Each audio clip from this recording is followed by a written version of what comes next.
Without a doubt, the use of antibiotics to treat bacterial infections aided the Allied forces in winning World War II. Over 70 years later, bacteria resistant to these same drugs have led to a worldwide crisis of untreatable infections, each year claiming more lives.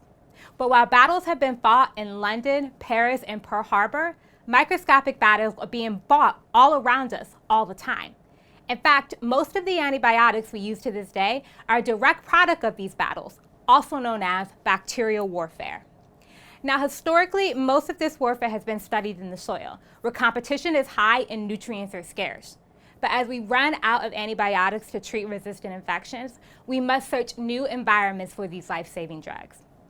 One environment that we can look at that is remarkably similar to the soil, although not at first glance, is the human nose. Nutrients are highly limiting in the human nose, and under certain conditions, harmful axis bacteria can actually invade and grow and thrive.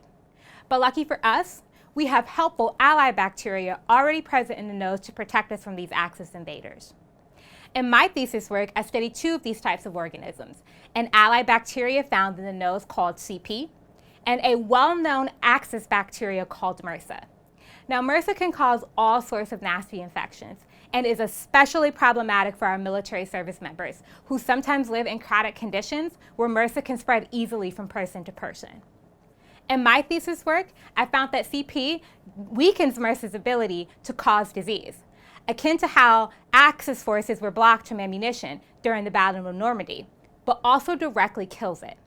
It does this by producing a toxic compound that damages MRSA's cell surface, affecting how it grows and divides, eventually killing it. This 1-2 punch compound produced by CP has the potential to be used as a novel antibiotic to help treat highly resistant MRSA infections. But as all is fair in love and war, battles between bacteria are rarely one-sided. I've also found in my thesis work that under certain conditions, MRSA can actually resist this assault by CP by changing itself genetically, essentially going undercover, just how German and Japanese spies defected towards the end of the war.